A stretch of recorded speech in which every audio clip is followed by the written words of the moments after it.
I'm Jonathan Ochshorn. This is part 3 in a series of lectures dealing with health, safety, and welfare in buildings, and in particular, how those aspects of functionality and utility can be constrained by politics and economics and damaged by expression. Part 3 deals with the expression and politics of fire safety. Here we're starting with residential sprinkler mandates. This is the requirement that you put fire sprinklers in 1- and 2-family homes. It's in the model building codes. Based on the following facts: 2016, in the United States, 257,000 residential fires, causing 2,400 deaths, over 7,000 injuries, over $4.9 billion in property loss. That's the motivation. If you put in sprinklers, it essentially puts the fire out before it can do any damage. And in what follows, I will assume that if you have sprinklers, that damage doesn't happen. That may not be entirely true, but it's close to being true. Sprinklers are amazingly effective. Since 2009, the International Residential Code, which is a model code promulgated by the ICC, the International Code Council, has made it a requirement in their model code that if you build a new 1- and 2-family house, you must put sprinklers in it.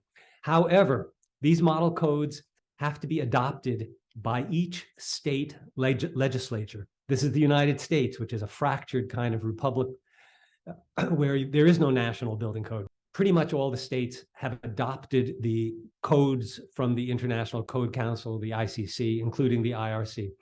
But as they put it through the legislative process in each state, you can modify it. You can do whatever you want. So when it becomes the law, it may be changed. And in fact, most states have blocked this particular mandate. They said, no, you don't have to put sprinklers in 1- and 2-family houses. If you want to know where it's required, California and Maryland. Okay, why do they do these things? First of all, why did the IRC put it in, and why did the states take it out? How are these arguments made? They're all centered around cost and benefit, this balancing act. Let's take a look at the calculation. And don't take the calculation entirely seriously. It's just demonstrate the idea. The cost of sprinklers for homes is about 1% of the cost of construction. So say about $2,000 for an average home, assuming the home is $200,000. Okay, that's the cost. What are the benefits? We'll assume that the benefits are the costs that are saved. So the costs saved have these two components: all that property loss and all of that loss of human life and injury. So from the 2016 data, you would save $4.9 billion. You would then prorate that cost over the totality of single-family homes, which are 75 million of them, so that you get an average cost or an average property loss per home in the US of $65 per year. So just bear with me, even if it doesn't quite make sense. In other words, you could save $65 per home per year based on property loss, but you'd have to spend $2,000 to do that. Are you going to buy that calculation? Probably not. It's not that compelling. But what if you add in the question of human life? How much is a human life worth? Again, academics spend their careers figuring this out.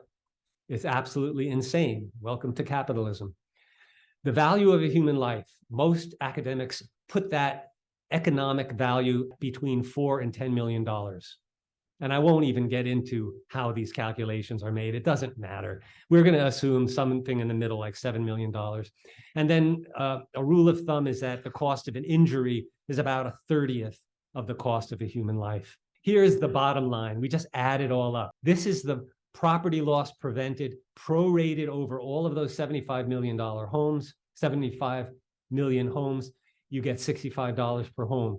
Then if you do the same thing with the human lives saved, they're worth 7 million apiece, times 2,400 of them divided by the number of homes, you get a savings of $255 per home per year. If you do the same thing with injuries, 23. And if you add them all up, your total benefit of putting sprinklers in isn't $65. It turns out to be $313. All right. So what do you do with this number? On the one hand, you have a one-time annuity that is giving a financial analogy. A one-time annuity of $2,000. That's the one-time cost of putting the sprinklers in your house. And then you get this income stream. It's like putting money in the bank and you're getting interest every year. What are you getting back from that $2,000? Every year you're getting back a savings of $313. Do you do it? Well, this is more compelling. It turns out if you do the financial calculation, just from this pure standpoint of a kind of investment logic, it works out in favor of sprinklers if your desired interest rate or rate of return of profitability on the $2,000 investment does not exceed about 14%. So in other words, if you are a kind of a investor where 14% interest a year is just not enough for you, then you might not think sprinklers are a good deal. But if you're satisfied with something less than 14%, say 10% on your income investment, then sprinklers are a good deal. It's kind of like right in the middle, right? It's not a slam dunk, as they say, but you can see why the IRC put it in there. It obviously will save a lot of lives and avert a lot of property damage, but it has a bit of a cost. But the cost is not outrageous. It's in line with your expected rate of return. On the other hand, you have the home builders associations and other nasty real estate interests. They are not impressed with this logic. For those real estate interests and home builders associations, $2,000 is something that threatens their profits. They have to spend that up front, and they're not going to want to do that. And so they have very effective lobbying efforts in all state legislatures, and they've convinced 48 of them to take this out of the building code. It's not like a hurricane or an earthquake, which have obvious horrible scenes of mass destruction. Fires is equally horrible, especially when you take the sum total of the damage it inflicts, but it tends to be more isolated incidents. And so there isn't really this kind of situation where there's a huge counter lobbying effort of homeowners that are just saying, yes, we must have this added cost if we want to buy a home. And so for that reason, it's been cut in many states. Here's a recent fire, New York City in the Bronx. I don't think it was actually 19. This is an early headline. I think it turned out 17 people were killed. It was in the Twin Parks development. Turns out this was an architecturally noteworthy development. It was got a lot of press when it was built. It wasn't just that building. It was a few buildings, part of this development scheme. Paul Goldberger, the one who loved Gary's Tower, also loved these buildings. And in his review in the New York Times from 1973, all of the Twin Park buildings are good architecture, he pronounces. So can you have good architecture that is a bad building? That is the question I pose to you. I show a picture of another book, not another book, a book by Susan Orlean. I mentioned Susan Orlean because she wrote this library book, which is really about this huge fire that destroyed millions of books or millions of dollars worth of books at the Los Angeles Central Library, which you see pictured on the lower right. And in the book, she quotes the fire chief who says, quote, "The architect of this building may have been a great architect, but he didn't know his fanny from a hot rock when it came to fire protection." So again, architectural theory and criticism consistently supports this distinction between good architecture on the one hand and bad building on the other hand, between poetic expression and utilitarian function, primarily valuing the former while abstracting from the latter, as if being bad in one respect has nothing to do with being good in the other. So what is good? So we're in 1973, or a little earlier when the Twin Parks buildings were built, say the early 1970s. The governing state of the art in fire science is represented by the Fire Protection Handbook. This is not the building code. These are just a compilation of the state of the art in what people know about fire science. This thing is published every few years. You can get the latest one, but I'm not getting the latest one. I'm getting the one that was published before the Twin Parks building was designed to get a sense about what would have been a good building at the time. So here's the building, and I have used the tricks of animation to show why dead-end corridors are bad. You see the smoke, you see that little person running away, and he's got nowhere to go because the stairs are in the middle. Let's read, if you will, what the Fire Protection Handbook says about dead-end corridors. So we knew that they were a bad idea back in 1969, right? And for all of the obvious reasons. You don't even have to read it. You just know that they're saying it's a really bad idea. In this book, they say, the scientists say, ideally dead ends should be prohibited. So this is known, but the building codes do not prohibit them. They still don't. That's one thing where the building codes differ from what is the fire science. Here's another difference. Fire sprinklers are good. They really work.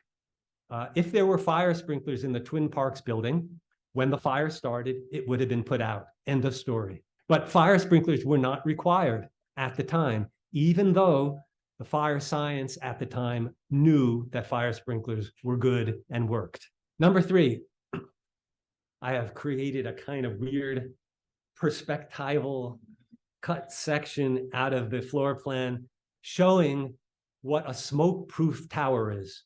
So a smoke-proof tower, according to the Fire Protection Handbook, access to the stair tower is only by balconies open to the outside air so that smoke and fire will not readily spread into the tower, even though the doors are accidentally left open. So you don't put the fire stairs in the middle of the building. You put them on the outside, and you make people go out literally onto a balcony and then back in, so that even if the doors are open, the smoke cannot spread easily into the fire stair. And many of the people who killed in this building were killed in the fire stairs because the doors were not properly closing, and the smoke from the apartment went into the fire stair, which is a shaft that goes all the way up to all the other floors. This is not just Twin Parks. Almost all of these news stories that you read about periodically have the same underlying message. It is not a lack of knowledge, but rather the competitive drive for profitability, cutting corners to save money, that leads inexorably to these disasters, whether you're talking about the Grenfell fire in London, 2017, or 2 examples of structure, which are our next topic. Champlain Towers outside of Miami, Millennium Tower, which isn't collapsed, but it's tilting and leaning in San Francisco, and they're still fixing it.